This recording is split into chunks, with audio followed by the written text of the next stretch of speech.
اب کی بار 400 پار مودی سرکار اور بی جے پی کا یہ ایک بیانیہ تھا جو الیکشن سے پہلے انہوں نے بنایا.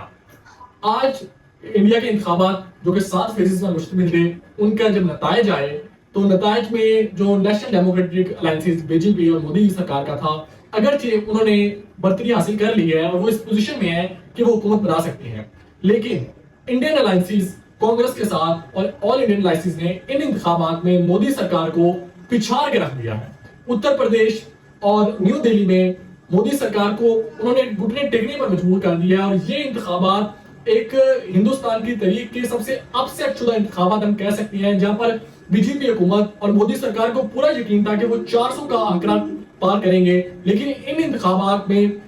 مورلی طور پر اور گریسفلی طور پر مودی کو شکست ہو چکی ہے, اور مودی کا بیانیہ عوام میں مسترد ہو چکا ہے, اور انڈین الائنسز کا بیانیہ